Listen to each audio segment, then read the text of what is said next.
I go from being the darling of a home healthcare agency to being a nuisance.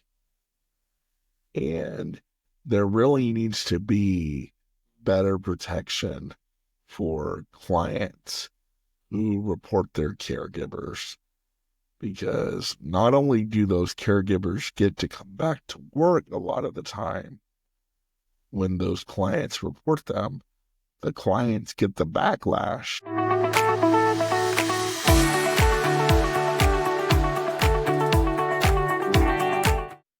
Hi, everybody. Welcome to the latest episode of the Nick Speaks podcast, the podcast dedicated to the disabled community where we speak up, speak out, and speak loud. I am your host, Nicolas Comstock.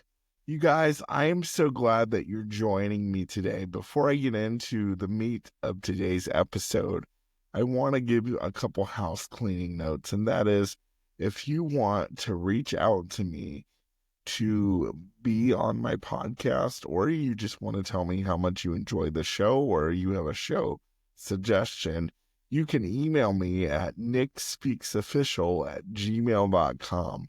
I love hearing from my viewers, so feel free to drop me a note and say hey at nickspeaksofficial@gmail.com. This goes for if you want to be a guest, if you want to invite me to be on your podcast, or if you just want to drop a note and say hi. Also, if you want me to speak at your engagement, you can also email me there as well at nickspeaksofficial@gmail.com. Also, I want to remind you that you can also listen to this podcast on Apple Podcasts, Spotify, and you can also watch it on my YouTube channel at Nicolas Comstock. And we are at 525 subscribers as of this recording. So if you would give me a wonderful free Christmas gift and go over to my YouTube channel at Nicolas Comstock and subscribe so that we could get to 1,000, that would be great. Greatly appreciated. So now that those house cleaning notes are out of the way, you guys, I want to talk about some of the biggest frustrations that I have with home health care. I've been in the home health care system as a client since 2012, and I am someone that needs total care. I need someone to help me prepare my meals. I need someone to help me do personal care, brief changes, showers, meal prep. I need help with everything. So I need 24/7 care. I'm in a wheelchair for those of you who may be listening for the first time. I'm in a wheelchair. I have CMV, cytomegalovirus, which I just tell people is a part of the cerebral palsy family. I like to say that I'm mentally enabled, but physically disabled. Or physically disabled, but mentally enabled. I said it the wrong way. But anyway, you get the point. And so I rely on someone every day to take care of me. For the first about 25 years of my life, I relied on my family to be my primary caregivers. And then as I got older and bigger and my family members started to leave the house and do their own thing, it got really difficult for my mom, who was my primary caregiver for a long time, to take care of me. So we started having caregivers come in the year 2012, and I've had care ever since. And it really has been a journey. And to be honest with you, it's really sad. I've had more bad caregivers than good. That's another thing I want to tell you. If you want to hear me talk about my caregiver journey a lot, I talk about it on my TikTok at Nicolas Comstock. Now you say TikTok is about to go away. We don't know that for sure. I know the ruling's been in place, but go follow me there anyway. And plus you can follow me on YouTube. Anyway, so I've had more bad caregivers than good, unfortunately. And so today I want to talk about some of my main frustrations that I have with caregiving. The first main frustration that I have is there are more foreigner caregivers than there are American caregivers. In fact, 100% of my staff are from another country. Now, I love you if you're from another country. And if you're a caregiver and you're here in this country making an honest living as a foreigner, I'm glad that you're here. And I'm glad that you chose this as a profession. But one of the biggest frustrations I have with my caregivers is language barrier. And if we could work on uh, teaching these caregivers better English skills, because, you know, you're dealing with some cases that have very fragile medical concerns. And if your client can't communicate with you effectively and you can't communicate with your client effectively, that's a problem. I can't tell you how many times during the day I have to repeat myself because my caregivers, who again, I love dearly, but they can't understand me. There's a very deep language barrier. And so I wish that a couple things would happen. Number one, I wish we would have more Americans sign up for this field. Number two, if we're going to have the foreign caregivers, I welcome you. I appreciate your hustle, because I'm telling you, a lot of foreigners like to work harder than Americans do. And if we're going to allow foreign people to come into the caregiving field, the agencies need to have like an English class or something to teach their caregivers basic English skills. Because I have a caregiver that has been in the United States since 2023, and I can't tell you how many times a day I repeat myself for him because he can't understand me. So I feel like there needs to be some training on the home health care agencies part and some training within the states that these people who come here the right way and they choose home health care as their profession, that they also get a huge brush up on their English skills, not only for their sake, but simply for their clients' safety so that they can communicate effectively with their client. Also, around that point, I struggle a lot with caregivers who don't know how to cook. And I don't know how you caregivers eat. I guess you just, expect to go out to eat all the time. Well, someone like myself, who is on a very limited income, I receive $70 a month in food stamps, and I receive $769 in Social Security, and I receive another $194 from the Social Security Disabled Child Benefit. So that's not a lot of money. Put all that together. That's not a lot of money. And I'll let you do the math on that. I went to special ed. I'm not real bright when it comes to math.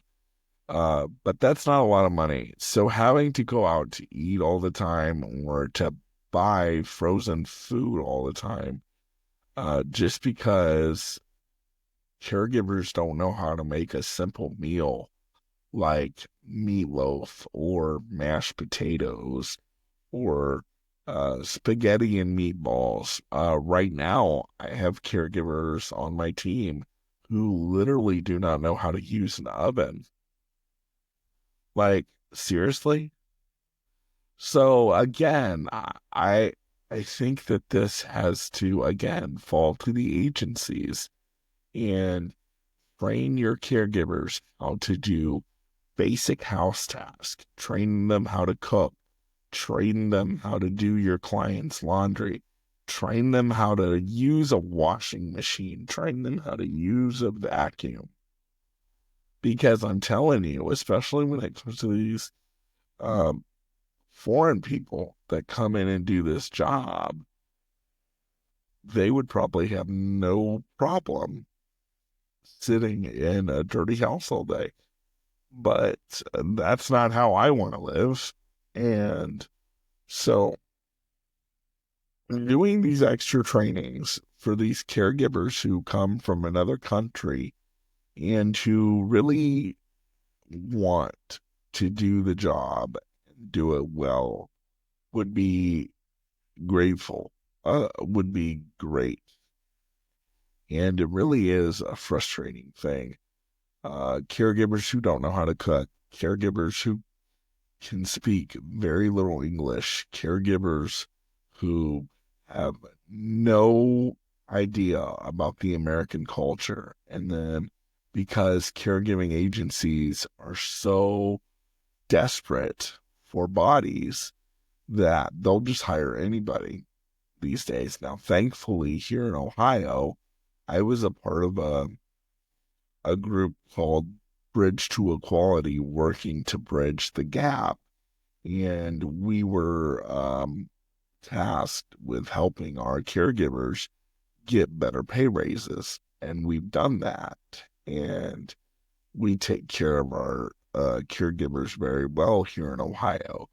And so before you say, well, it's about the pay, well, if you're really doing this for the pay, you're doing it for the wrong reason.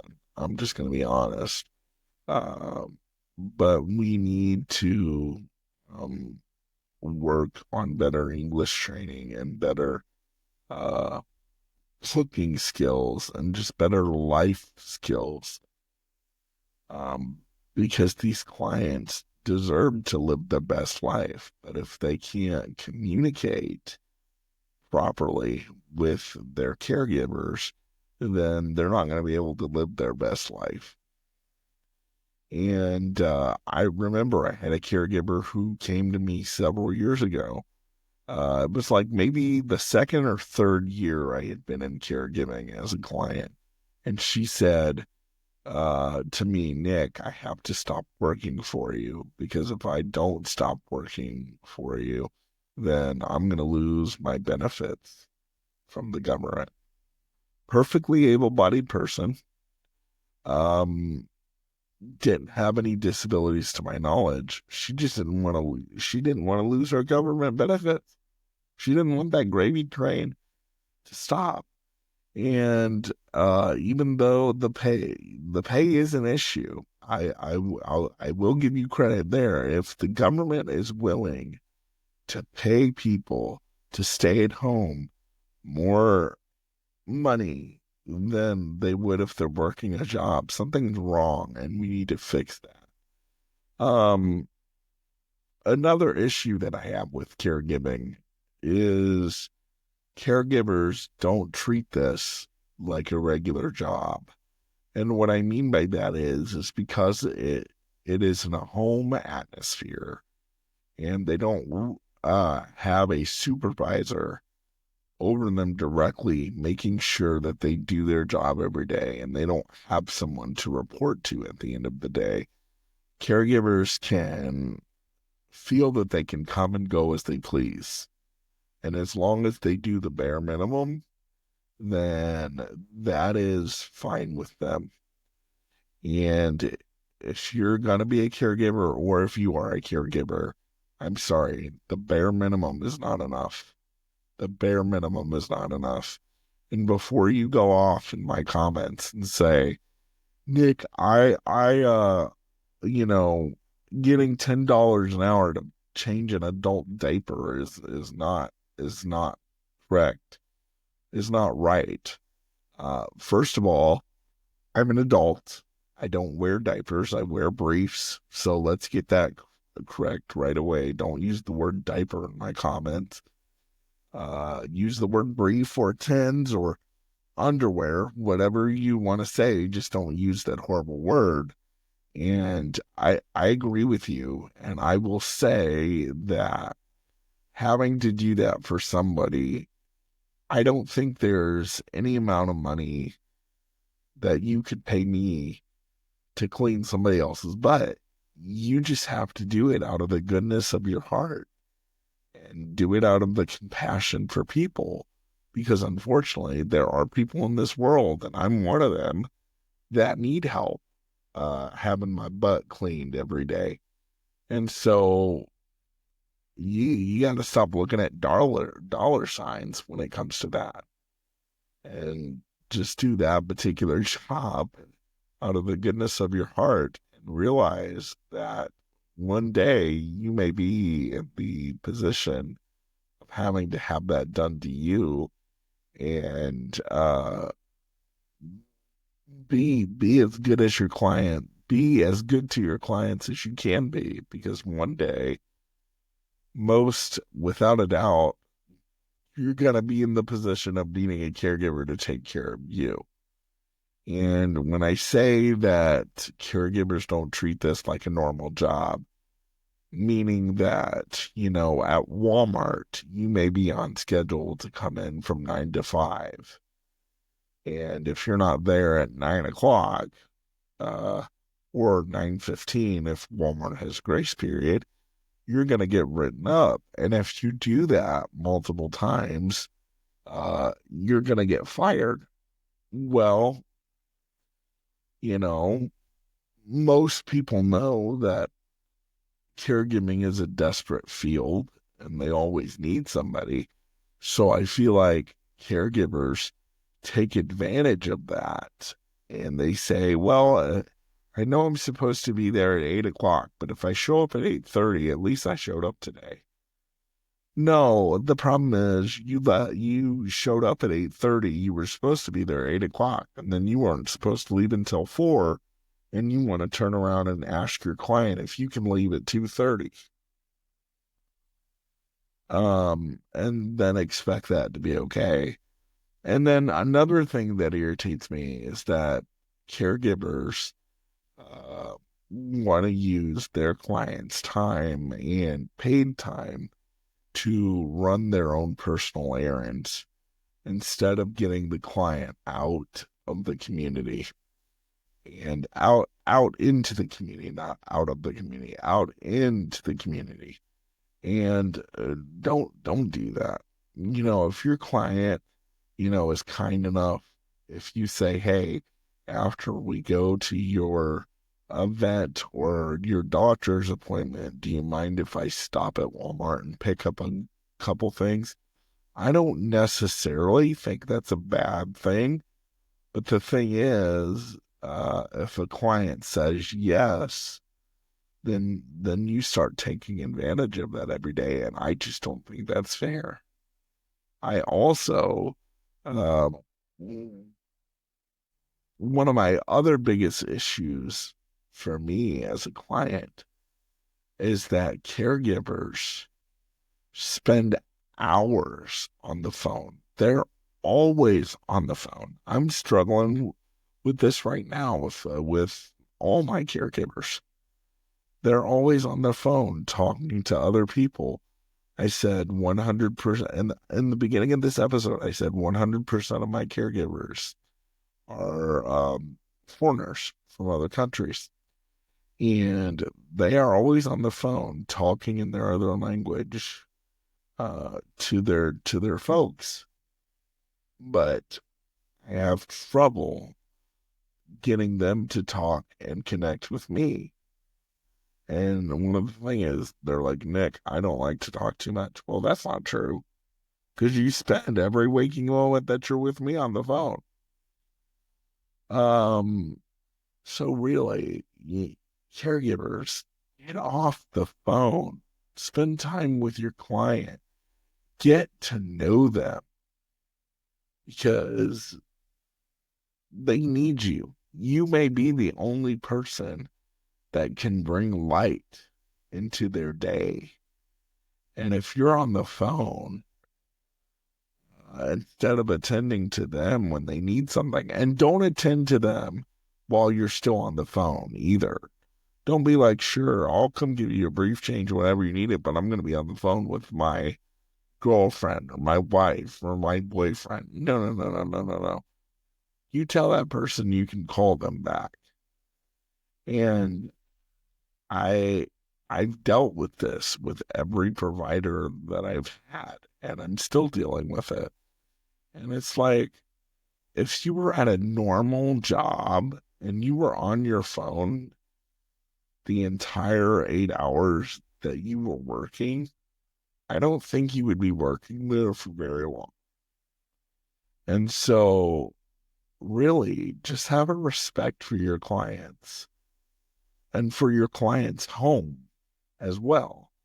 Um, Another thing that I feel like I struggle with as far as caregiving, when caregivers come in and they get comfortable, they get so comfortable that they feel like they're still they're coming into their best friend's home. And while I want to be friends with my caregivers, you're still coming into a client's home that is also your workplace. So you have to figure out that fine line. And it is a fine line, and it's difficult. Sometimes you can blur it very well. And, you know, several of you out there have probably done it. And I would love to have more conversations with you about the difficulty in caregiving. And also, I want to go back to coming in on time. Like I said, when I talked about that just a little bit ago, some caregivers think it's okay to come in at 8:30 when they were scheduled to come in at 8 a.m. and then they want to leave at 2:30 when they're not scheduled to leave at 4 until 4. Well, think about it this way. You are your client's arms and legs. Without you, they're not able to get out of bed and do their daily task. So when you decide to come in at 8:30 instead of 8 a.m. and leave at 2:30 instead of staying till 4 p.m. when you're scheduled to leave, you're basically saying, I don't care that you're sitting in your urine from the night before, or I don't care that you're sitting in your feces from the night before. I'm going to come in at 8:30 because that's more convenient for me. You say, Nick, well, I have kids and I have to take them to school. That's fine. I totally understand that. Then don't pick up that first shift. When you pick up that first shift, you're supposed to be there at 8 o'clock, not 8:30. If you're supposed to be there at 7 o'clock, you're supposed to be there at 7 o'clock, not 7:30. When you pick up that first shift, you automatically gave up the right to take your kids to school. You can't say, yeah, I'll be here at 7 o'clock, but it's really going to be 7:30 because I have to take my kids to school. No, if that's the case, I understand that being a parent is a very important job, and it's it is the top job to do. But you can't tell an employer at Walmart, hey, I'll sign up to be here at 7 a.m. every day and then show up at 7:30. You wouldn't be at Walmart very long. So why is it okay for caregivers to do that? It's not. Because remember, your client, you are your client's arms and legs. And a lot of times they're in bed until you get there the next day. I know this because this has happened to me several times. And so, this is a job just like every other job. Just because it's a more relaxing atmosphere does not give you the right as a caregiver to take advantage of that relaxed atmosphere. Show up on time. You're your client's arms and legs. Engage with your client. Get off the cell phone. Learn to cook. If you don't know how to cook, get on YouTube University and learn how to cook. And I encourage a lot of home health care agencies, teach your caregivers how to cook basic meals like meatloaf, mashed potatoes, spaghetti and meatballs, taco salad, basic meals, especially ones that it seems like a lot of these agencies are 100% foreigners. So yes, teach them how to cook American meals, help them adapt to the American culture. Teach them English, have English classes for them. Because if they can't properly communicate with your client and something bad happens to them agencies, then that's on you. And you're going to have to answer to the state for that. You know, another difficulty that I have with caregiving is that there seems to be more protection for the caregivers. And I know that a lot of people would probably disagree with me. But in my experience, there seems to be more protection for the caregivers than there is for the clients. I'll give you a couple of examples. Um, Memorial Day, several years ago, I ended up reporting one of my caregivers because she was just being uh really verbally abusive to me. And I ended up reporting her. She didn't like the way I was eating my chicken. I tell this story on my TikTok, but it's way far down on my TikTok, so I'll just tell you the story here. This caregiver, who we'll call Mama Jean, did not like the way I was eating my chicken. I was eating chicken with my fingers, which for me, I thought that's how I've eaten chicken my whole life. So she didn't like the way I was eating it. And her response was, Mama Jean's response was, oh my God, didn't your parents teach you anything? And so, you know, she started verbally abusing me because of that. Well, I reported it to my case manager. Well, one of my other staff heard me dictating an email to my case manager and decided to be a snitch bitch. That's right. I said a snitch bitch, and tell the staff member that I was reporting to my case manager. This other staff member told the staff member that I was reporting her. And so Mama Jean decided not to feed me for the entire day and not to talk to me and pretended like I didn't exist. I lived with roommates at the time. And when I reported this to the state, they said, when I reported the fact that Mama Jean did not feed me all day, when I reported this to the state, they said, because you were able to buy your own food, we cannot process this as neglect. But Mama Jean will be retrained so that this does not happen again. Excuse me? What kind of bull crap is that? And then, you know, I had a caregiver that decided to put me in bed. You know, once he put me in bed at night, he decided to go out and party at 2 or 3 in the morning. And I would call him. I'd be like, hey, dude, I have to pee. Okay, I'll be there. I'll be there. And I would call him and be like, are you out? He'd be like, no, I'm not out. But I could hear people in the background. But I didn't report him because most every time it's, you know, whatever the agency says and the client says, it's my word against theirs. But you let a caregiver report SA against a client, you know, that a client is SAing them, oh, that caregiver is taken off the case. But a moment that a client reports a caregiver, oh, well, they're still going to have to work with you because we don't have anybody to cover your shift. Or we don't believe that. Or the client's just making up something. What I've discovered through my journey of having caregivers and having case managers and having to deal with the state altogether is that people do not like me because I know what I want. I am a high functioning client.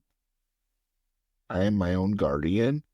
And when I can speak up and say that these things are wrong and these things need to be changed, I go from being the darling of a home health care agency to being a nuisance.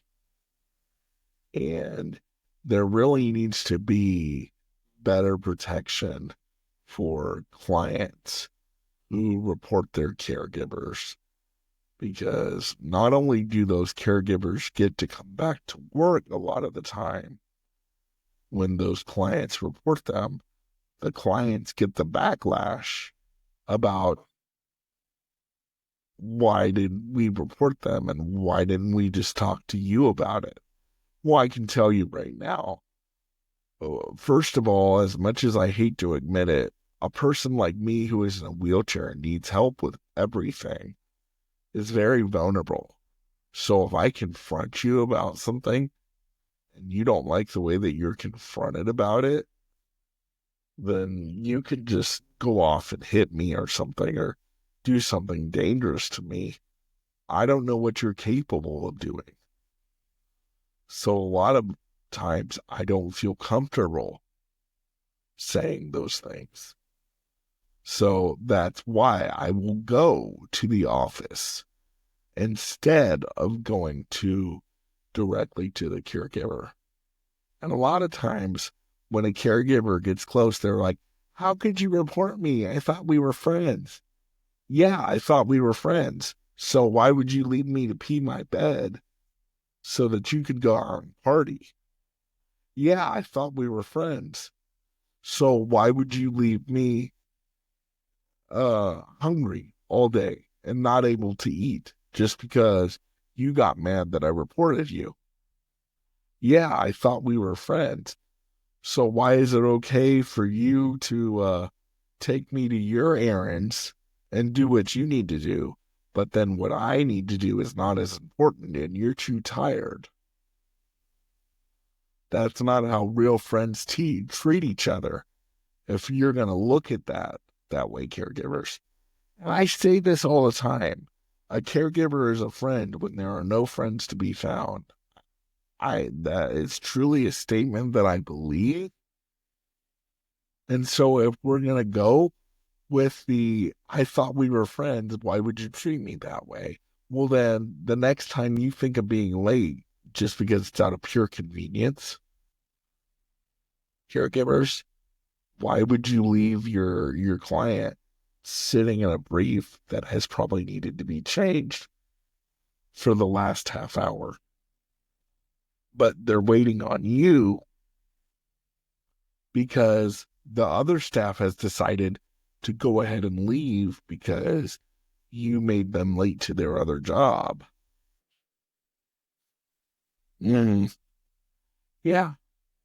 So how can you do this? How can you do these things that I've mentioned and that I've had happen to me if we're friends? If that's the way friends are, I don't need friends. So yeah, these are just some things that I've really struggled with as a client and caregiving. And I would love to discuss this. I would love to discuss this more, you guys. And I would love to talk about it with you more about the struggles of caregiving, because there are a lot. There are just a few. Sorry, you guys, I've got another event to go to and it just popped it up on my phone. But these are just some of the struggles. If we're going to have foreign caregivers, teach them better English skills, teach them how to cook, realize that even though you're in a relaxed atmosphere, that this is still a job And if you're going to be friends with your client, that's all well and good. Well, then treat them as you would treat your friends. Now, if you treat your friends like shit, don't treat your clients like shit. Treat your clients better than you would treat your friends if you treat them like shit. But honestly, there needs to be some well done home healthcare reforms. And, if you say, well, the pay needs to be adjusted, first of all, I'll say to that respect before I leave today, if you're struggling with pay in your state as far as home health care, then you need to talk to your senators, you need to talk to your congressman, and you need to talk to your governor. You say, well, I've done all that, and that hasn't worked. Listen, the loudest voices are the ones that get the most done. That's the reason this country has been in a mess the last 4 years, because the loudest voices have been able to do the most damage. That's why the mantra of this podcast is speak up, speak out, and speak loud, because you have to speak loud in order to get anything done. And you may have to speak loud for 10 or 20 years for it to get done. And pick up the volume if things aren't getting done in your state as far as home health care giving. But yeah, these are some of the struggles that I've faced with home health care since I've been in as a client. And I hope that I've struck some nerves today, and maybe some things will change. And I would love to hear from you. So email me at nickspeaksofficial@gmail.com and subscribe to me on YouTube at Nicolas Comstock. Let's get to 1,000 subscribers. And remember, you can listen to this podcast on Apple Podcasts, Spotify, or my YouTube channel. And if you're listening on Apple Podcast or Spotify, make sure to give Nick Speaks a 5-star rating so that more people can find out about Nick Speaks, the podcast dedicated to the disabled community, where we speak up, speak out, and speak loud. I will see you guys next time. Thank you for watching and listening. Bye-bye.